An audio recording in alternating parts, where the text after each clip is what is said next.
Hi hello friends, welcome back to my channel. ಇಷ್ಟವಿಲ್ಲದ ಮದುವೆ ಭಾಗ 88.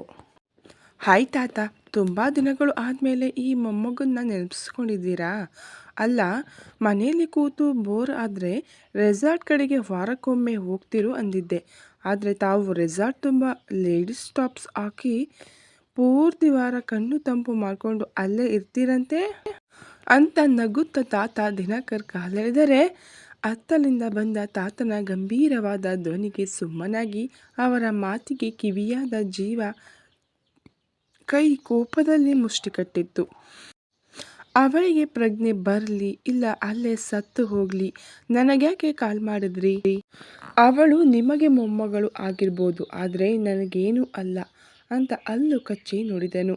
ನೋ, ನಾನು ಬರೋಲ್ಲ. ಹಾಗೆಯೇ ಇದೆಲ್ಲ ಹೇಳಿ ಡ್ಯಾಡ್ ತಲೆ ಕೆಡಿಸ್ಬೇಡಿ.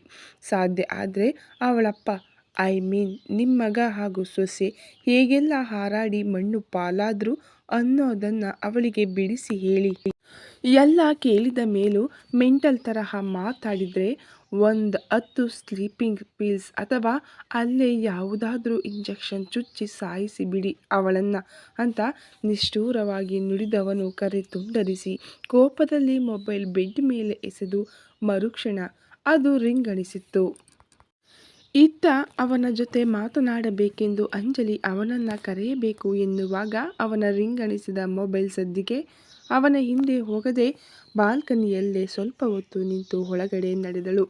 ಆಗಲೇ ಮಂಚದ ಮೇಲಿನ ಅವನ ರಿಂಗಣಿಸುತ್ತಿರುವ ಮೊಬೈಲ್ ಹಾಗೂ ಹಣೆ ನೀವಿಕೊಂಡು ನಿಂತಿರುವವನನ್ನು ಬದಲಾಯಿಸಿ ನೋಡುತ್ತಾ ಇನ್ನೇನು ಅವನ ಫೋನ್ ಎತ್ತಿಕೊಳ್ಳಬೇಕು ಎನ್ನುವಾಗ ಅಂಜಲಿ ಎನ್ನುವ ಅವನ ಕಂಚಿನ ಕಂಠಕ್ಕೆ ಬೆಚ್ಚಿ ಹಾಗೆಯೇ ನಿಂತವಳನ್ನು ನೋಡಿ ಕೆಳಗಡೆ ಹೋಗಿ ಊಟಕ್ಕೆ ರೆಡಿ ಮಾಡು ಎಂದು ಗಂಭೀರವಾಗಿ ಹೇಳಿದರೆ ಅವನನ್ನೇ ವಿಚಿತ್ರವಾಗಿ ನೋಡುತ್ತಾ ಅಲ್ಲಿಂದ ಒಂದೆರಡು ಹೆಜ್ಜೆ ಇಟ್ಟ ಮರುಕ್ಷಣ ಅವನ ರಿಂಗಾದ ಮೊಬೈಲತ್ತ ನೋಡಿ, ಜೀವಾ, ತಾತ ಕರೆ ಮಾಡ್ತಿದ್ದಾರೆ, ವೆಯ್ಟ್, ನಾನೇ ಪಿಕ್ ಮಾಡ್ತೀನಿ ಅನ್ನುತ್ತಾ ಮೊಬೈಲ್ ಕೈಗೆ ತೆಗೆದುಕೊಳ್ಳುವುದರೊಳಗಡೆ ನನಗೂ ಕಣ್ಣು ಕಿವಿ ಎಲ್ಲ ಸರಿಯಾಗಿದ್ದು ಮೊಬೈಲ್ ಜೊತೆ ಬರುತ್ತಿರುವ ಫೋನ್ ಕಾಲ್ ಕೂಡ ಕಾಣಿಸ್ತಿದೆ. ಕೆಳಗಡೆ ಹೋಗು ನೀನು ಅಂತ ಸಿಡುಕುತ್ತಿರುವವನನ್ನು ನೋಡಿ ಪೆಚ್ಚಾಗಿ ಅಲ್ಲಿಂದ ಕೆಳಗಡೆ ಬಂದರೆ ಊಟಕ್ಕೆಲ್ಲ ತಯಾರು ಮಾಡಿದ ಕೂಡಲೇ ಜೀವ ಕೂಡ ಬಂದನು. ಮಾವ ಸೊಸೆ ಮಾತನಾಡುತ್ತಾ ಊಟ ಮುಗಿಸಿದರೆ ಜೀವ ಗಂಭೀರವಾಗಿಯೇ ಕುಳಿತು ಊಟ ಮುಗಿಸಿ ಇನ್ನೇನು ಅಲ್ಲಿಂದ ಹೋಗಬೇಕೆನ್ನುವಾಗ ಮಾವ ಕಾಲ್ ಮಾಡಿದ್ರು, ದಿತ್ಯಾಳಿಗೆ ಪ್ರಜ್ಞೆ ಬಂದಿದೆಯಂತೆ ಅಂತ ಮುಂದೇನು ಮಾಡೋದು ಅಂತ ಕೇಳ್ತಿದ್ದಾರೆ ಎಂದ ತಂದೆಯನ್ನ ಕೆಕ್ಕರಿಸಿ ನೋಡಿದರೆ ಅಂಜಲಿ ಆಘಾತದಲ್ಲಿ ನಿಂತಿದ್ದಳು. ಡ್ಯಾಡ್, ಸಂಬಂಧವೇ ಇಲ್ಲದವರ ಬಗ್ಗೆ ಮಾತ್ಯಾಕೆ? ಅವಳು ಹಾಳಾಗಿ ಹೋಗ್ಲಿ, ನೀವು ಅವಳ ಬಗ್ಗೆ ಯೋಚಿಸುವ ಅಗತ್ಯವಿಲ್ಲ. ತಾತನಿಗೆ ಮೊಮ್ಮಗಳ ಮೇಲೆ ಅಷ್ಟೊಂದು ಅಕ್ಕರೆ ಇದ್ದರೆ ಅವರೇ ನೋಡ್ಕೊಳ್ಳಿ. ಅದು ಬಿಟ್ಟು ನೀವು ಅವಳ ಮೇಲೆ 1% ಸಿಂಪತಿ ತೋರಿಸಿದ್ರು ನನ್ನ ಮೇಲಾಣೆ ಅಂತ ಬುಸುಗುಡುತ್ತಾ ಕೋಣೆಯತ್ತ ನಡೆದರೆ ಅವನ ಕೋಪಕ್ಕೆ ಕಾರಣ ತಿಳಿದಿದ್ದ ಗಂಗಾಧರ್ ಸುಮ್ಮನಾಗಿ ಸೊಸೆಯ ಬದಲಾದ ಮುಖಭಾವ ನೋಡಿ ಏನೂ ಆಗೋಲ್ಲವೆಂದು ಧೈರ್ಯ ಹೇಳಿ ಕಳುಹಿಸಿದರು. ಅಂಜಲಿ ಕೋಣೆಗೆ ಬರುವ ಮೊದಲೇ ಜೀವ ಕಣ್ಮುಚ್ಚಿ ಮಲಗಿದ್ದನು. ಒಂದೆರಡು ಬಾರಿ ಅವನಲ್ಲಿ ಮಾತನಾಡಲು ಸೋತು ತುಸು ಆಯಾಸವಾಗಿದ್ದ ಕಾರಣ ಅವಳು ನಿದ್ದೆ ಹೋದಳು. ಸ್ಟ್ರೆಚರ್ ಬೆಡ್ಡಿಗೆ ಒರಗಿ ಕುಳಿತಿದ್ದ ದಿತ್ಯ ತನ್ನೆದುರು ನಿಂತಿರುವ ತಂದೆಯ ಕುಟುಂಬದ ಎಲ್ಲ ಸದಸ್ಯರತ್ತ ಕಣ್ಣು ಹಾಯಿಸುತ್ತಾ ಕೊನೆಗೆ ತನ್ನ ನೋಟವನ್ನು ತಾತನ ಮೇಲೆ ನೆಟ್ಟಳು. ದಿನಕರು ಒಬ್ಬರು ಬಿಟ್ಟರೆ ಉಳಿದವರೆಲ್ಲರ ಮೊಗದಲ್ಲಿ ಅವಳನ್ನು ನೋಡಿ ಅಸಮಾಧಾನ ತಾಂಡವವಾಡುತ್ತಿತ್ತು. ಗ್ಲೂಕೋಸ್ ಹೋಗಲು ಸೂಜಿ ಚುಚ್ಚಿದ ಕೈಯನ್ನ ತುಸು ಸರಿಸಿದಾಗ ಆದ ನೋವಿಗೆ ಔಚ್ ಎಂದವಳನ್ನು ಕೆಕ್ಕರಿಸಿ ನೋಡಿದ ವಿನಾಯಕ, ಆ ದಿನ ನನಗೆ ಮನುಷ್ಯತ್ವ ಮರೆತು ಡ್ರಗ್ಸ್ ಇಂಜೆಕ್ಟ್ ಮಾಡೋವಾಗ ಖುಷಿಯಲ್ಲಿ ಕುಣಿತಿದ್ದು ಈಗ ಅವಳಿಗೆ ನೋವಾದಾಗ ಔಚ್ ಅಂತೆ. ಅವಳ ಮೇಲೆ ಬರ್ತಿರೋ ಕೋಪಕ್ಕೆ 4 ಬಾರಿಸೋಣ ಅನ್ನಿಸ್ತಿದೆ. ತನ್ನನ್ನು ಹನಿ ಟ್ರ್ಯಾಪ್ ಜಾಲದಲ್ಲಿ ಬೀಳಿಸಿ ಅವಳು ಕೊಟ್ಟ ನೋವು ಅಸಮಾಧಾನ ನೆನಪಾದಾಗ ಕೋಪದಿಂದ ಕುದಿಯುತ್ತಿದ್ದರು. ಅಳಿಯನ ಮಾತು ಕಿವಿ ಮೇಲೆ ಬಿದ್ದಾಗ ಉಶ್, ಈಗೇನು ಮಾತಾಡಬೇಡ ವಿನಾಯಕ ಎಂದವರು ಅಲ್ಲಿ ಸೇರಿದ್ದ ತನ್ನ ಕುಟುಂಬದತ್ತ ನೋಡಿ ದಿತ್ಯ ಕೋಮದಿಂದ ಹೊರಗಡೆ ಬಂದಿದ್ದಾಳೆ. ಒಂದು 10 ದಿನ ಅಂಡರ್ ಅಬ್ಸರ್ವೇಷನ್ನಲ್ಲಿರಬೇಕೆಂದು ಡಾಕ್ಟರ್ ಹೇಳಿದ್ದಾರೆ. ಆಮೇಲೆ ಡಿಸ್ಚಾರ್ಜ್ ಮಾಡ್ತಾರಂತೆ. ಹಾಗಾಗಿ ಮುಂದೆ ಅವಳ ಅಂತ ಮಾತು ಪೂರ್ಣಗೊಳಿಸುವ ಮುನ್ನ ಅವಳನ್ನು ಹುಟ್ಟಿಸಿದವರು ಬೇರೆ ಯಾರನ್ನ ಕೊಲೆ ಸುಲಿಗೆ ಮಾಡಿ ಕೋಟಿಗಟ್ಟಲೆ ಆಸ್ತಿ ಮಾಡಿಟ್ಟಿದ್ದಾರಲ್ಲ, ಅದೆಲ್ಲ ಇವಳಿಗೆ ತಾನೇ. ಸೊ ಅವಳ ಬಗ್ಗೆ ಯೋಚನೆ ಮಾಡೋಕೆ ಏನಿದೆ? ಇನ್ನಾದರೂ ಬೇರೆಯವರ ಪ್ರಾಣ ಹಾಗೂ ಆಸ್ತಿ ಪಾಸ್ತಿ ಮೇಲೆ ಕಣ್ಣು ಹಾಕದ ಅವಳಪ್ಪ ಅಮ್ಮ ಕೊಟ್ಟದ್ದನ್ನು ನಿಯತ್ತಾಗಿ ಖರ್ಚು ಮಾಡಲು ಹೇಳಿ ಅಂತ ಕೋಪದಿಂದ ಜೀವ ಬುಸುಗುಟ್ಟಿದರೆ ದಿತ್ಯಾಳ ನೋಟ ಅವನ ಮೇಲೆಯೇ ಇದ್ದದ್ದನ್ನು ಗಮನಿಸಿದ ಅಂಜಲಿ ಅವನ ತೋಳನ್ನ ಬಳಸಿ ನಿಂತಿದ್ದಳು. ಮೊಮ್ಮಗನ ಮಾತಿಗೆ ಹಣೆ ಉಜ್ಜುತ್ತಾ, ಜೀವ ಸ್ವಲ್ಪ ಸುಮ್ಮನಿರು, ದೊಡ್ಡವರು ಅಂತ ನಾವಿದ್ದೀವಿ ಅಲ್ವಾ, ನಮಗೆ ಮಾತಾಡೋಕೆ ಬಿಡು ಅಂತ ದಿನಕರ್ ತುಸು ಗಂಭೀರವಾಗಿ ಹೇಳಿದರೆ, ಹಾಗಿದ್ದ ಮೇಲೆ ನನ್ನ ಮತ್ತು ನನ್ನ ಹೆಂಡತಿಯನ್ನ ಇಲ್ಲಿಗೆ ಕರೆಸಿಕೊಂಡದ್ದು ಯಾಕೆ?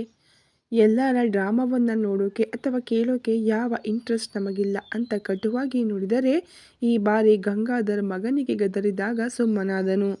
ಆದದಿಷ್ಟೇ. ದಿನಕರ್ ರೆಸಾರ್ಟಿನಿಂದ ಮನೆಗೆ ತೆರಳುತ್ತಿರುವಾಗ ದಿತ್ಯಾಳಿದ್ದ ಆಸ್ಪತ್ರೆಯಿಂದ ಕರೆ ಬಂದಿತ್ತು. ಅವಳು ಕೋಮಾದಿಂದ ಹೊರ ಬಂದಿದ್ದಾಳೆಂದು ಡಾಕ್ಟರ್ ಹೇಳಿದಾಗ ಅಲ್ಲಿಂದಲೇ ಆಸ್ಪತ್ರೆಯತ್ತ ಅವರ ಕಾರು ದೌಡಾಯಿಸಿತ್ತು.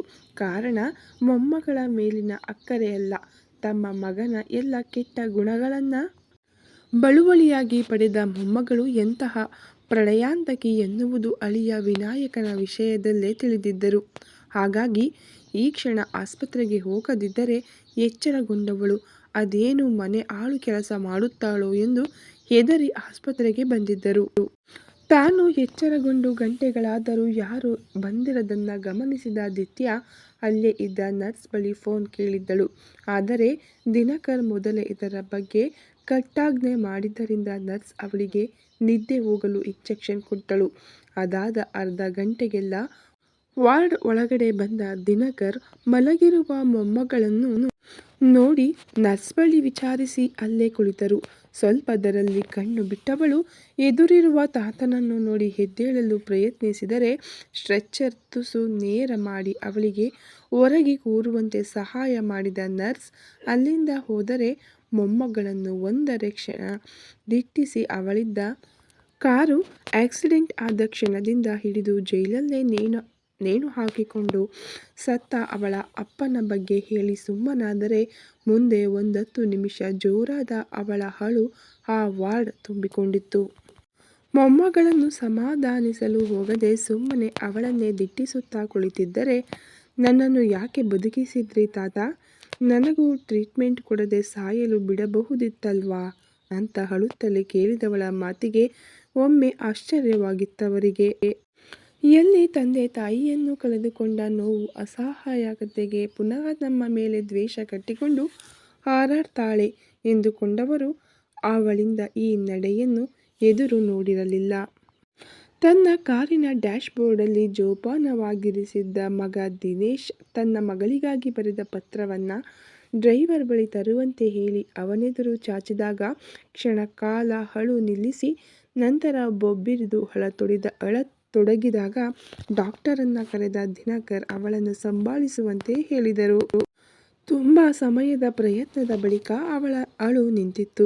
ಆಯಾಸದಲ್ಲಿ ಕಣ್ತೇಲಿಸಿದವಳಿಗೆ ಗ್ಲೂಕೋಸ್ ಹಾಕಿದ ಡಾಕ್ಟರ್ ರೆಸ್ಟ್ ಮಾಡುವಂತೆ ಹೇಳಿದರೆ ಮಲಗಿ ಸೀಲಿಂಗ್ ದಿಟ್ಟಿಸುತ್ತಿದ್ದವಳ ಕಂಗಳಿಂದ ನೀರು ಹರಿಯುತ್ತಲೇ ಇತ್ತು. ಇಷ್ಟು ಸಮಯ ತಂದೆ ತಾಯಿಯ ಕುರುಡು ಪ್ರೀತಿಯ ಜೊತೆ ಅವರೇ ಕಲಿಸಿದ ಹಣದ ದರ್ಪದಿಂದ ಮೆರೆಯುತ್ತಿದ್ದವಳಿಗೆ ಮೊದಲ ಬಾರಿ ಜೀವನ ನೋವು ಕಣ್ಣೀರಿನ ದರ್ಶನ ಮಾಡಿಸಿತ್ತು. ತನ್ನವರು ಯಾರೂ ಇಲ್ಲವೆನ್ನುವುದಕ್ಕಿಂತ ತಂದೆ ತನ್ನ ಪತ್ರದಲ್ಲಿ ದ್ವೇಷ, ಹೊಟ್ಟೆ ಕಿಚ್ಚಿಗಾಗಿ ಅನ್ಯಾಯವಾಗಿ ಹಾಳು ಮಾಡಿಕೊಂಡ ಅವರೆಲ್ಲರ ಜೀವನದ ಬಗ್ಗೆ ಅನಾವರಣ ಮಾಡಿದ ರೀತಿ ಅವಳನ್ನು ಇಂಚಿಂಚಾಗಿ ನೋಯಿಸ್ತಾ ಇತ್ತು. ಹಾಗೆಯೇ ನಿದ್ದೆ ಹೋದವಳನ್ನ ನೋಡಿದ ದಿನಕರ್ ವಾರ್ಡಿಂದ ಹೊರಬಂದು ತನ್ನವರಿಗೆ ಕರೆ ಮಾಡಿ ವಿಷಯ ತಿಳಿಸಿದರೆ ಎಲ್ಲ ಅವಳನ್ನ ಮಾತಿನಲ್ಲಿ ಜರಿದುದನ್ನು ಕೇಳಿದವರ ಮನಸ್ಸು ದ್ವಂದ್ವ ಸ್ಥಿತಿಯಲ್ಲಿತ್ತು.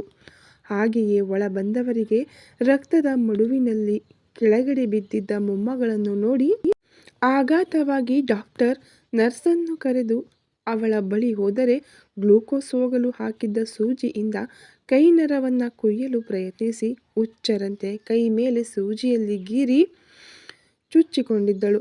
ಫಸ್ಟ್ ಏಡ್ ಮಾಡಿದ ಡಾಕ್ಟರ್ ಅವಳಿಗೆ ನಿದ್ದೆ ಬರುವ ಇಂಜೆಕ್ಷನ್ ಹಾಕಿ ಪುನಃ ಗ್ಲೂಕೋಸ್ ಹಾಕಿದರೆ ಈ ಬಾರಿ ಏನೋ ಯೋಚಿಸಿದ ದಿನಕರ್ ಎಲ್ಲರಿಗೂ ಕರೆ ಮಾಡಿ ನಾಳೆ ಬೆಳಿಗ್ಗೆ ಆಸ್ಪತ್ರೆಗೆ ಬರುವಂತೆ ಹೇಳಿ, ಬರದಿದ್ದರೆ ನನ್ನ ಮೇಲಾಣೆ ಎಂದ ಕಾರಣ ಮಗಳು, ಅಳಿಯ, ಮೊಮ್ಮಕ್ಕಳು ಎಲ್ಲ ಮರುದಿನ ಬೆಳಿಗ್ಗೆ ದಿತ್ಯ ವಾರ್ಡಲ್ಲಿ ಸೇರಿದ್ದರು. ನೋಡಿ, ನಾನು ನಿಮ್ಮೆಲ್ಲರನ್ನ ಇಲ್ಲಿಗೆ ಕರೆದದ್ದು ಇವಳನ್ನು ನಿಮ್ಮಲ್ಲಿ ಯಾರಾದರೂ ಸಾಕಿ ಸಲಹಲಿ ಅಂತಲ್ಲ.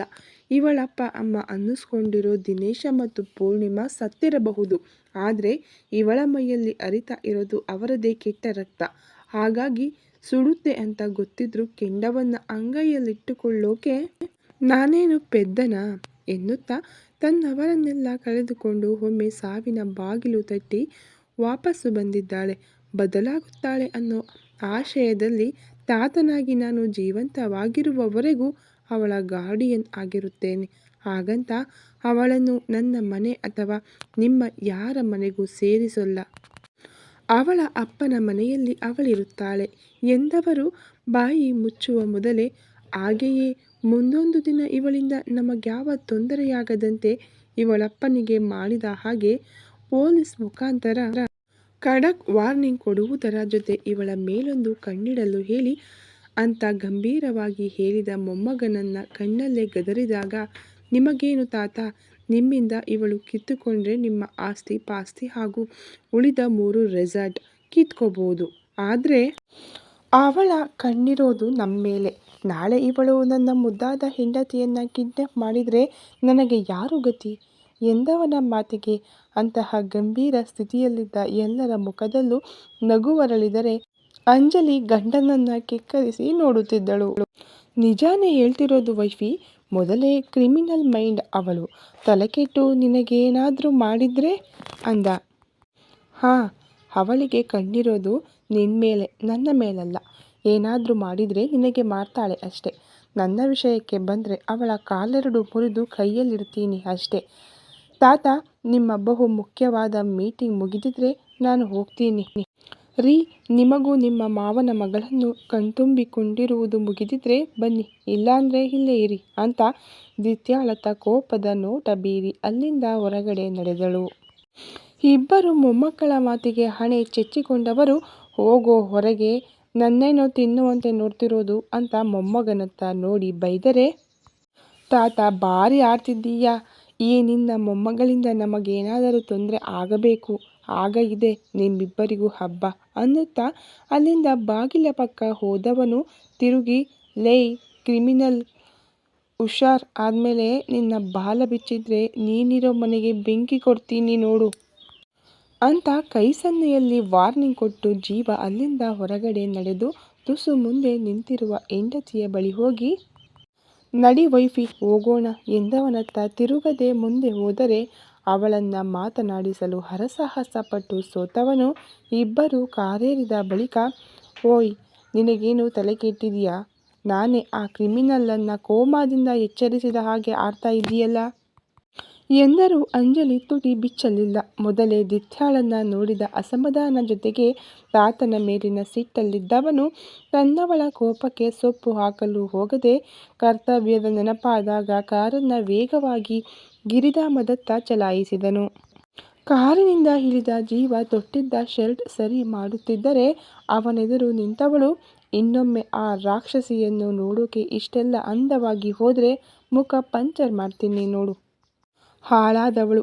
ಮೈಯಲ್ಲಿ ಸ್ವಲ್ಪವೂ ಶಕ್ತಿ ಇಲ್ಲದಿದ್ರೂ ನನ್ನ ಗಂಡನನ್ನೇ ನುಂಗುವಂತೆ ನೋಡ್ತಾ ಇದ್ಲು. ಇನ್ನೊಮ್ಮೆ ಹಾಗೆ ನೋಡ್ಲಿ, ಕಣ್ಣುಗುಡ್ಡೆ ಕಿತ್ತಿ ಅವಳ ಕೈಯಲ್ಲಿಡ್ತೀನಿ ಎನ್ನುತ್ತಿದ್ದವಳ ಮಾತಿನಿಂದ ಅವಳ ಮುನಿಸಿಗೆ ಕಾರಣ ಸಿಕ್ಕಿತ್ತವನಿಗೆ.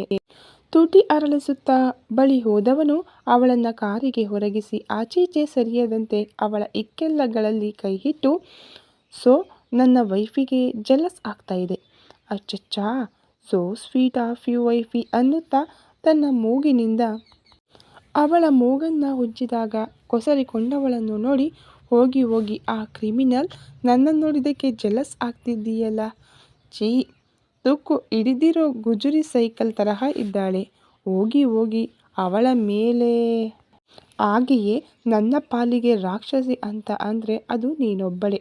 ಸೊ ಹಾಗೆಲ್ಲ ರಾಕ್ಷಸಿ ಅಂತ ಬೇರೆ ಯಾರನ್ನೂ ಕರಿಬೇಡ ಅಂತ ಕಣ್ಣೊಡೆದು ಹೇಳಿದವನ ಮುದ್ದಾದ ವರಸೆಗೆ ಇಲ್ಲಿಯವರೆಗೆ ಕೋಪದಲ್ಲಿದ್ದವಳ ಮೊಗದ ರಂಗು ಪೂರ್ತಿಯಾಗಿ ಬದಲಾಗಿತ್ತು. ಅದನ್ನು ಗಮನಿಸಿ, ಹಾಗೆಯೇ ಆ ಕ್ರಿಮಿನಲ್ ನನ್ನ ಕಿಡ್ನ್ಯಾಪ್ ಮಾಡುವ ಮೊದಲು ನಾವು ಒಂದೆರಡು ಮಕ್ಕಳು ಮಾಡ್ಕೊಳ್ಳೋಣವಾ ಎಂದವನ ಕಣ್ಣನ್ನೇ ದಿಟ್ಟಿಸುತ್ತಾ ಅದ್ಯಾವುದೋ ಮಾಯೆಯಲ್ಲಿ ಆಯಿತೆಂದು ತಲೆಯಾಡಿಸಿದರೆ ಪಟ್ಟನೆ ಅವಳದರದ ಮೇಲೆ ಪುಟ್ಟದೊಂದು ಮುತ್ತಿಟ್ಟನು. ಅವಳು ಆಶ್ಚರ್ಯದಲ್ಲಿ ಕಣ್ಣರಳಿಸುತ್ತಾ ಅವನನ್ನು ತಳ್ಳಿದರೆ ಪುನಃ ಅವಳ ಸನಿಹ ಹೋಗಿ ವೈಫಿ ಇದೇ ಪಕ್ಕ ಮಾತಲ್ವಾ, ಆಮೇಲೆ ಪುನಃ ಟೈಮ್ ಬೇಕು ಅಂದ್ಕೊಂಡು ನನಗೆ ಕೈ ಕೊಡಲ್ಲ ಅಲ್ವಾ ಎಂದವನನ್ನು ವಿಚಿತ್ರವಾಗಿ ನೋಡಿದಾಗಲೇ ಅವಳು ಮನಸ್ಸಿನಿಂದ ಒಪ್ಪಿಗೆ ಕೊಟ್ಟಿದ್ದಲ್ಲವೆಂದು ಅರಿವಾದರೂ ತನ್ನ ಸನಿಹಕ್ಕೆ ಕಳೆದು ಹೋಗುವವಳ ನಡೆಗೆ ನಸುನಕ್ಕು ಆದಷ್ಟು ಬೇಗ ತಮ್ಮ ನಡುವೆ ಎಲ್ಲ ಸರಿಯಾಗುತ್ತದೆ ಎಂದು ಖುಷಿಯಲ್ಲೇ ಅವಳಿಗೆ ತಿಳಿಸಿ ತನ್ನ ಕ್ಯಾಬಿನ್ನತ್ತ ನಡೆದನು. ಜೀವ ಹೋದ ಸೆಕೆಂಡಿಗೆ ಅವಳ ಇಕ್ಕೆಲ್ಲದಲ್ಲಿ ಪ್ರತ್ಯಕ್ಷರಾದ ಗೆಳೆಯರನ್ನ ನೋಡಿ ಬೆಚ್ಚಿ ಬಿದ್ದಿದ್ದಳು. ತು ಪಾಪಿಗಳ, ಹೀಗ ಹೆದರಿಸೋದು ಅಲ್ಲ, ಮಾತಾಡ್ತಾ ಬರೋಕೆ ಏನು ರೋಗ ನಿಮಗೆ ಎಂದು ಗದರಿದವಳ ಮಾತು ತಮಗಲ್ಲ ಎನ್ನುವಂತೆ ನಿಮ್ಮ ಕಾರನ್ನು ನೋಡಿ ಇಬ್ರು ಓಡಿ ಬಂದ್ವಿ, ಇನ್ನೇನು ನಿನ್ನ ಬಳಿ ಬರಬೇಕು ಅನ್ನೋವಾಗ ಜೀವ ನಿನ್ನ ಗಾಡಿಗೆ ಹೊರಗಿಸಿ ಇಬ್ಬರು ಕ್ಲೋಸ್ ಆಗಿ ನಿಂತಿದ್ರಿ, ನಿಮ್ಮ ರೊಮ್ಯಾನ್ಸ್ ನಡುವೆ ಕರಡಿ ಆಗೋದ್ಯಾಕೆ ಅಂತ ಇಬ್ಬರು ಕಾರಿನ ಆ ಕಡೆ ಬಚ್ಚಿಟ್ಕೊಂಡಿದ್ವಿ ಎಂದ ಐಶ್ವರ್ಯ ತಲೆಗೆ ಮೊಟಕಿದ ಅಂಜಲಿ ಅವರ ಜೊತೆ ಹೆಜ್ಜೆ ಹಾಕುತ್ತಾ ಬಂದ ವಿಷಯ ಕೇಳಿದರೆ ಅದೇ ನಿನ್ನೆ ನೀನು ಫುಡ್ ಪ್ರಿಪೇರ್ ಮಾಡಿಲ್ಲ ಅಲ್ವಾ, ಸೊ ಮನೆಗೆ ಹೋದ್ಮೇಲೆ ಜೀವ ಏನಾದರೂ ಅನ್ನುವಾಗ ಬಾಲಕೃಷ್ಣನ ಮಾತನ್ನು ತಡೆದು ನಡೆದ ಎಲ್ಲವನ್ನ ಅವರಲ್ಲಿ ಹೇಳಿದಾಗ ಇಬ್ಬರು ನಿಟ್ಟುಸಿರು ಹೊರಚೆಲ್ಲಿ ಲಂಚ್ ಬ್ರೇಕಿಗೆ ಸಿಗುವುದಾಗಿ ಹೇಳಿ ಅವರವರ ಡಿಪಾರ್ಟ್ಮೆಂಟ್ ಅತ್ತ ನಡೆದರು. ಆಸ್ಪತ್ರೆಯಲ್ಲಿ ಜೀವ ಹೋದ ಬೆನ್ನಿಗೆ ವಿನಾಯಕ ಕೂಡ ದಿತ್ಯ ಮೇಲಿನ ಅಸಮಾಧಾನವನ್ನು ಹೊರಹಾಕಿ ತನ್ನ ಹೆಂಡತಿ ಮಗಳ ಜೊತೆ ಅಲ್ಲಿಂದ ಹೋದರೆ ದಿನಕರ್ ಮತ್ತು ಗಂಗಾಧರ್ ಮಾತ್ರ ಈಗ ದಿತ್ಯಾಳ ವಾರ್ಡ್ ಒಳಗಡೆ ಕುಳಿತಿದ್ದರು. ದಿನಕರ್ ಆಗಲೇ ಎಲ್ಲರ ಸಮ್ಮುಖದಲ್ಲಿ ತನ್ನ ನಿರ್ಧಾರ ಹೇಳಿದ ಕಾರಣ ಈ ಬಾರಿ ದಿತ್ಯ ಹುಟ್ಟಿದ ಮೇಲೆ ಒಂದು ದಿನವೂ ತಾತ ಎಂದು ಮಮತೆಯಿಂದ ನಿಮ್ಮನ್ನ ನೋಡಿಯೂ ಇಲ್ಲ, ಮಾತನಾಡಿಸಲೂ ಇಲ್ಲ, ಬುದ್ಧಿ ಬಂದ ಮೇಲೆ ನಿಮ್ಮನ್ನೆಲ್ಲ ಎದುರುಗೊಂಡದ್ದು ಶತ್ರುವಾಗಿ. ಈ ದಿನ ಮಮ್ಮಿ ಡ್ಯಾಡ್ ಬದುಕಿದ್ರೂ ಖಂಡಿತ ನಿಮ್ಮನ್ನ ಕೊಲ್ಲೋಕ್ಕೂ ಕೂಡ ನಾನು ಹಿಂದು ಮುಂದು ನೋಡ್ತಿರ್ಲಿಲ್ಲ. ಅಷ್ಟೊಂದು ದ್ವೇಷ, ತಿರಸ್ಕಾರವನ್ನು ಅವರು ನನ್ನಲ್ಲಿ ತುಂಬಿದ್ದಾರೆ. ಆಗೆಲ್ಲ ಅಹಂಕಾರದಲ್ಲಿ ಮೆರೆದವಳ ಬದುಕು ಈಗೇನಾಗಿದೆ ನೋಡಿ. ಹೌದು, ಮಮ್ಮಿ ಡ್ಯಾಡ್ ಯಾರ್ಯಾರ್ದೋ ತಲೆ ಹೊಡೆದು ಕೋಟ್ಯಾಂತರ ಆಸ್ತಿ ಪಾಸ್ತಿ ಮಾಡಿಟ್ಟಿದ್ದಾರೆ. ಅವರಿಂದ ಬಲಿಯಾದ ಅದೆಷ್ಟೋ ಕುಟುಂಬಗಳ ಶಾಪ ಕಣ್ಣೀರಿನಿಂದ ನಮಗೆಲ್ಲ ಸರಿಯಾದ ಶಿಕ್ಷೆಯಾಗಿದೆ. ನಿನ್ನೆ ಡ್ಯಾಡ್ ಬರೆದ ಲೆಟರ್ ಓದುತ್ತಾ ಇರಬೇಕಾದ್ರೆ ಈ ಬದುಕೇ ಬೇಡ ಅನ್ನಿಸಿತ್ತು. ಅದಕ್ಕೆ ಸೂಸೈಡ್ ಮಾಡ್ಕೊಳ್ಳೋಕೆ ಟ್ರೈ ಮಾಡಿದೆ. ಆದರೆ ಮಾಡಿದ ಪಾಪವೆಲ್ಲ ಅಷ್ಟು ಸುಲಭವಾಗಿ ನನ್ನನ್ನು ಸಾಯೋಕೆ ಬಿಡಲ್ಲ ಅನ್ಸುತ್ತೆ. ಈಗ ನಿಮ್ಮಲ್ಲಿ ಕ್ಷಮೆ ಕೇಳಿದರೆ ನಾಟಕೀಯ ಅನ್ನಿಸಬಹುದು, ಆದರೂ ನನ್ನನ್ನು ಕ್ಷಮಿಸಿಬಿಡಿ ಅಂತ ಕೈ ಮುಗಿದು ಹೇಳಿದವಳ ಕಂಗಳು ತುಂಬಿತ್ತು. ತನ್ನವರೆಂದು ಇಷ್ಟು ದೊಡ್ಡ ಕುಟುಂಬ ಇದ್ದರೂ ಅವರೆಲ್ಲರ ಪ್ರೀತಿ ಮಮತೆ ಪಡೆಯಬೇಕಿದ್ದವಳು ಹೆತ್ತವರ ಒಂದು ತಪ್ಪಿನಿಂದ ಇಂದು ಅವರೆಲ್ಲರ ತಿರಸ್ಕಾರ ಅವಳನ್ನು ತುಂಬ ನೋಯಿಸಿತ್ತು. ತಂದೆಯ ಪತ್ರ ಓದಿದವಳಿಗೆ ತಪ್ಪಿನ ಅರಿವಾದರೂ ಅದು ತುಂಬ ತಡವಾದ ಕಾರಣ ಮಾಡಿದ್ದುಣ್ಣು ಮಹಾರಾಯ ಎನ್ನುವಂತೆ ತನ್ನವರೆಲ್ಲರ ಮಾಡಿದ ಪಾಪದ ಫಲವನ್ನು ತಾನೊಬ್ಬಳೇ ಅನುಭವಿಸಬೇಕಿತ್ತು. ತಾನು ಇಷ್ಟೆಲ್ಲ ಹೇಳಿದರೂ ಮಾತಿಗಾದರೂ ಸಮಾಧಾನ ಮಾಡದ ತಾತ ಹಾಗೂ ಮಾವನನ್ನು ನೋಡಿದವಳಿಗೆ ಅಳು ಹೊತ್ತರಿಸಿ ಬಂದರೂ ಈ ಕ್ಷಣದಿಂದ ತಾನು ಇಡುವ ಪ್ರತಿ ಹೆಜ್ಜೆಯಲ್ಲೂ ಇಂತಹ ನೋವು ಅವಮಾನ ತನಗೆ ಕಟ್ಟಿಟ್ಟ ಬುತ್ತಿ ಎಂದು ದೀರ್ಘವಾಗಿ ಕಣ್ಮುಚ್ಚಿ ತನ್ನೆಲ್ಲ ನೋವನ್ನು ನಿಯಂತ್ರಿಸಿಕೊಂಡು ಗಂಗಾಧರ್ ಮಾವ, ಸಾರಿ ಸರ್, ಒಂದು ಕಾಲದಲ್ಲಿ ಅಪ್ಪನ ಕೈಗೊಂಬೆಯಾಗಿ ಕೇವಲ ಅವರಿಗಾಗಿ ಮತ್ತು ಗಿರಿಧಾಮಕ್ಕಾಗಿ ನಿಮ್ಮ ಮಗನನ್ನು ಮದುವೆಯಾಗಬೇಕು ಅನ್ನೋ ಪ್ಲ್ಯಾನ್ ಇತ್ತು. ಬಿಟ್ಟರೆ ನಿಮ್ಮ ಮಗನ ಮೇಲೆ ನನಗೆ ಯಾವ ಭಾವನೆಗಳಿಲ್ಲ. ಹಾಗಾಗಿ ಮುಂದೆ ನನ್ನಿಂದ ಅವರ ಜೀವನಕ್ಕೆ ಯಾವ ಹಾನಿಯೂ ಆಗೋಲ್ಲ ಎನ್ನುವುದನ್ನು ತಿಳಿಸಿಬಿಡಿ. ತಾತ ಇನ್ಮೇಲಿಂದ ನಿಮ್ಮ ಮನೆಯಲ್ಲಿ ಯಾರಿಗೂ ನನ್ನಿಂದ ತೊಂದರೆಯಾಗೋಲ್ಲ. ನೀವು ಹೇಳಿದಂತೆ ಅಪ್ಪ ಕಟ್ಟಿದ ಮನೆಯಲ್ಲೇ ನಾನು ಜೀವನ ಮಾಡ್ತೀನಿ. ಇಲ್ಲಿಯವರೆಗೆ ನನ್ನ ಟ್ರೀಟ್ಮೆಂಟ್ ಜೊತೆ ನನಗಾಗಿ ನೀವು ಮಾಡಿದ ಸಹಾಯಕ್ಕೆ ತುಂಬಾ ಧನ್ಯವಾದಗಳು ಎಂದವಳ ಮಾತಿಗೆ ಇಬ್ಬರು ನಸುನಕ್ಕರು. ದಿನೇಶ್ ಅದೆಷ್ಟೇ ಕೆಟ್ಟವನು ಆಗಿರಲಿ, ನಿನ್ನನ್ನು ಅವನಂತೆ ಕೆಟ್ಟ ಹುಳುವನ್ನಾಗಿ ಮಾಡುವ ಭರದಲ್ಲಿ ಮಗಳನ್ನು ಮಗನಾಗಿ ಬೆಳೆಸಿದ ರೀತಿಗೆ ಮೆಚ್ಚಲೇಬೇಕು. ಇಲ್ಲಿಂದ ಡಿಸ್ಚಾರ್ಜ್ ಆಗಿ ಹೋದ ಮೇಲೆ ಒಂದು ಸುಂದರವಾದ ಜೀವನವನ್ನು ನೀನು ರೂಪಿಸಿಕೊಳ್ತೀಯ ಎನ್ನುವ ಭರವಸೆ ನನಗಿದೆ. ಗುಡ್ ಲಕ್ ದಿತ್ಯ ಅಂತ ಮಗನ ಮೇಲಿನ ಅಕ್ಕರೆಯಿಂದ ಅವಳ ತಲೆ ಸವರಿದಾಗ ಮೊದಲ ಬಾರಿ ಕಣ್ಮುಚ್ಚಿ ಆ ಮಮತೆಯನ್ನು ಆಸ್ವಾದಿಸಿದಳು. ದಿನಗಳು ಕಳೆದು ದಿತ್ಯ ಡಿಸ್ಚಾರ್ಜ್ ಆಗಿ ತನ್ನ ಮನೆಗೆ ಹೋಗಿ ಅಲ್ಲಿಂದ ಲ್ಯಾಂಡ್ ಫೋನ್ ಮುಖಾಂತರ ತಾನು ಬರೆದುಕೊಟ್ಟ ಅವರ ನಂಬರಿಗೆ ಕರೆ ಮಾಡಿ ಹೇಳಿದಳು. ಅಷ್ಟೇನು ಮಾತನಾಡದ ದಿನಕರ್ ಆರೋಗ್ಯದ ಬಗ್ಗೆ ಕಾಳಜಿ ವಹಿಸುವಂತೆ ಹೇಳಿ ಕರೆ ತುಂಡರಿಸಿದರು. ಮೊಮ್ಮಗಳು ಎನ್ನುವ ಆಸೆ ಇದ್ದರೂ ಎಲ್ಲಿ ತನ್ನ ಈ ಕಾಳಜಿ ಮಮತೆಯನ್ನು ಪುನಃ ದುರುಪಯೋಗ ಮಾಡಿಕೊಳ್ಳುತ್ತಾಳೋ ಎನ್ನುವ ಭಯದಲ್ಲಿ ಬಿಗುವಾಗಿಯೇ ವರ್ತಿಸಿದ್ದರು. ಪೂರ್ತಿ ಮನೆ ಧೂಳಿನಿಂದ ತುಂಬಿರುವುದನ್ನು ನೋಡಿ ಆಯಾಸದಲ್ಲೇ ಸೋಫಾದಲ್ಲಿ ಕುಳಿತ ಗಂಟೆಗೆಲ್ಲ ಮನೆ ಎದುರು ಬಂದು ನಿಂತ ಆಟೋದಿಂದ 5-6 ಜನ ಮಹಿಳೆಯರು ಇಳಿದುದನ್ನು ನೋಡಿ ಹೊರಬಂದರೆ ಅವರನ್ನೆಲ್ಲ ದಿನಕರ್ ಮನೆ ಕ್ಲೀನಿಂಗ್ ಕೆಲಸಕ್ಕೆ ಕಳುಹಿಸಿರುವುದಾಗಿ ಹೇಳಿ ಅವಳತ್ತ ಒಂದು ದೊಡ್ಡ ಬ್ಯಾಗ್ ಚಾಚಿದರು. ಅವರಲ್ಲಿ ಕೆಲಸ ಶುರು ಮಾಡುವಂತೆ ಹೇಳಿ ಅಲ್ಲೇ ಲಾನ್ನಲ್ಲಿ ಕುಳಿತು ಬ್ಯಾಗ್ ಓಪನ್ ಮಾಡಿದರೆ ಹೊಸ ಮೊಬೈಲ್ ಬಾಕ್ಸ್ ಹಾಗೂ ಊಟದ ಬಾಕ್ಸ್ ಇತ್ತು. ಜೊತೆಗೊಂದು ಲೆಟರ್ ಕೂಡ. ಅದನ್ನು ತೆರೆದಾಗ ನಿನ್ನಪ್ಪನ ಹಣದಲ್ಲಿಯೇ ಈ ಮೊಬೈಲ್ ತೆಗೆದುಕೊಂಡಿದ್ದು, ಸಿಮ್, ಮೊಬೈಲ್ ಚಾರ್ಜ್ ಎಲ್ಲ ಸೇರಿ 30,500 ರೂಪಾಯಿ ಆಗಿದೆ. ಹಾಗೆಯೇ ಇಲ್ಲಿಯವರೆಗೆ ನಿನ್ನ ಹಾಸ್ಪಿಟಲ್ ಖರ್ಚಿಗೆ ನಿನ್ನಪ್ಪನ ಹಣವೇ ಯೂಸ್ ಮಾಡಿದ್ದು. ಲಾಕರ್ ಅಲ್ಲಿದ್ದ ಹಣದ ಜೊತೆ ನಾನು ತೆಗೆದ ಹಣ ಎಲ್ಲದರ ವಿವರ ನೆಕ್ಸ್ಟ್ ಪೇಜಲ್ಲಿದೆ, ಒಮ್ಮೆ ಚೆಕ್ ಮಾಡು. ಇನ್ನು ಈ ಊಟ ನನ್ನ ರೆಸಾರ್ಟಿಂದ ಕಳುಹಿಸಿದ್ದು.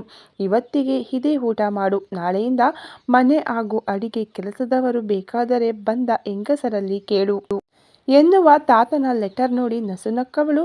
ಥ್ಯಾಂಕ್ಸ್ ತಾತ, ಐ ಲವ್ ಯು ಎಂದು ಖುಷಿಯಲ್ಲೇ ಮೊಬೈಲ್ ತೆರೆದು ಕಾಂಟ್ಯಾಕ್ಟ್ ಲಿಸ್ಟಲ್ಲಿ ತಾತನ ನಂಬರ್ ಆ್ಯಡ್ ಮಾಡಬೇಕು ಎನ್ನುವಾಗ ಅವರು ಗಂಗಾಧರ್ ತಾನಿದ್ದ ಹಾಸ್ಪಿಟಲ್, ಡಾಕ್ಟರ್ ಹಾಗೂ ನರ್ಸ್ ಫೋನ್ ನಂಬರ್ ಎಲ್ಲ ಅಲ್ಲಿರುವುದನ್ನು ನೋಡಿದವಳಿಗೆ ತಾತನ ಕಾಳಜಿಗೆ ಕಂಗಳು ತುಂಬುವುದರ ಜೊತೆ ಇಂತಹ ತಾತನನ್ನು ತಮ್ಮೆದುರು ತಪ್ಪಾಗಿ ಬಿಂಬಿಸಿದ ತಂದೆಯ ಮೇಲೆ ಮೊದಲ ಬಾರಿಗೆ ಕೋಪ ಬಂದಿತ್ತು. ನಂತರ ಮನೆ ಕೆಲಸಕ್ಕೆ ರೂಪ ಎನ್ನುವ ಅವಳದೇ ವಯಸ್ಸಿನ ಹುಡುಗಿಯನ್ನು ಆಯ್ಕೆ ಮಾಡಿ ಅವಳ ಜೊತೆಯೇ ಮಾರ್ಕೆಟಿಗೆ ಹೋಗಿ ಮನೆಗೆ ಬೇಕಾದ ಎಲ್ಲ ವಸ್ತುಗಳನ್ನು ತಂದು ಅವಳಿಗೆ ಅಡುಗೆಯಲ್ಲಿ ಸಹಾಯ ಮಾಡುತ್ತಾ ದಿನ ಕಳೆಯುತ್ತಿದ್ದಳು. ಕೊನೆಗೂ ಅವಳ ಒಬ್ಬಂಟಿ ಜೀವನಕ್ಕೆ ರೂಪ ಎನ್ನುವ ಹುಡುಗಿ ಜೊತೆಯಾದರೂ ಆಗಾಗ ಆ ಮನೆಯಲ್ಲಿ ತನ್ನವರಿಲ್ಲದೆ ಅನಾಥೆ ಎನ್ನುವ ಭಾವ ಕಾಡಿದಾಗ ವಾಸ್ತವದ ಅರಿವಾಗಿ ಆ ಜೀವನಕ್ಕೆ ತನ್ನನ್ನು ಒಗ್ಗಿಸಿಕೊಂಡಿದ್ದಳು. ತನ್ನ ಹಾಗೂ ತಮ್ಮನ ಸ್ನೇಹಿತರ ಬಳಗವೆಲ್ಲ ಹಣಕ್ಕಾಗಿ ಅವರ ಹಿಂದೆ ಬಿದ್ದಿದ್ದೆಂದು ಆಸ್ಪತ್ರೆಯಿಂದ ಬಂದ ಮೇಲೆ ಅವಳಿಗೆ ನಿಧಾನವಾಗಿ ತಿಳಿಯುವುದರ ಜೊತೆ ತನಗಿದು ಪುನರ್ಜನ್ಮ, ಇಂದಿನ ಯಾವ ಗುರುತು ಪರಿಚಯ ಬೇಕಾಗಿಲ್ಲವೆಂದು ತನ್ನಲ್ಲೇ ಗಟ್ಟಿ ನಿರ್ಧಾರ ಮಾಡಿದ್ದಳು. ಅಕ್ಕ ಪಕ್ಕದಲ್ಲಿದ್ದ ತಾಯಿಯ ಗೆಳತಿಯರೆಲ್ಲ ಇವಳನ್ನು ನೋಡಿದಾಗ ತನ್ನವರ ಸಾವಿಗೆ ಮರುಕ ಪಡುತ್ತಾ ಮಾತನಾಡುವಾಗ ಮೌನಿಯಾಗಿ ಅವರ ಮಾತಿಗೆ ಕಿವಿಯಾಗಿದ್ದವಳು ನಂತರ ಹೊರಗಡೆ ಓಡಾಡುವುದನ್ನೇ ನಿಲ್ಲಿಸಿಬಿಟ್ಟಿದ್ದಳು. 1-2 ವಾರದ ಬಳಿಕ ಆರೋಗ್ಯದಲ್ಲಿ ಚೇತರಿಕೆ ಕಾಣಲು ಶುರುವಾದಾಗ ಮನೆಯಲ್ಲಿ ಸುಮ್ಮನೆ ಕೂರುವುದು ಬೋರ್ ಎನಿಸಿ ಯಾವುದಾದರೂ ಕೆಲಸಕ್ಕೆ ಸೇರಬೇಕು ಎಂದುಕೊಂಡು ತನ್ನ ಕಬೋರ್ಡಲ್ಲಿದ್ದ ಸರ್ಟಿಫಿಕೇಟ್ ಫೈಲ್ ತೆರೆದವಳು, ಡ್ಯಾಡ್, ನನ್ನ ಜೀವನದಲ್ಲಿ ನೀವು ಮಾಡಿದ ಒಂದೊಳ್ಳೆ ಕೆಲಸ ನನಗೆ ಎಜುಕೇಷನ್ ಕೊಡಿಸಿದ್ದು. ಇದರ ಮೂಲ ಉದ್ದೇಶ ತಪ್ಪಾದರೂ ನಿಮ್ಮ ಮಗಳ ಮುಂದಿನ ಜೀವನಕ್ಕೆ ಇದೇ ಆಸರೆಯಾಗಲಿದೆ ಎನ್ನುತ್ತಾ ಕೆನಡಾದ ಯೂನಿವರ್ಸಿಟಿಯಲ್ಲಿ ಸೆಕೆಂಡ್ ರ್ಯಾಂಕ್ ಬಂದಿರುವ ತನ್ನ MBA ಸರ್ಟಿಫಿಕೇಟ್ ಮೇಲೆ ಕೈಯಾಡಿಸುತ್ತಾ ನುಡಿದವಳ ಕಂಗಳು ತೇವವಾಗಿತ್ತು. ಈ ಕತೆ ಇನ್ನು ಮುಂದುವರಿಯುತ್ತದೆ. ವಿಡಿಯೋ ನೋಡ್ತಾ ಇರೋ ನಿಮ್ಮೆಲ್ಲರಿಗೂ ತುಂಬು ಹೃದಯದ ಧನ್ಯವಾದಗಳು. Thank you so much.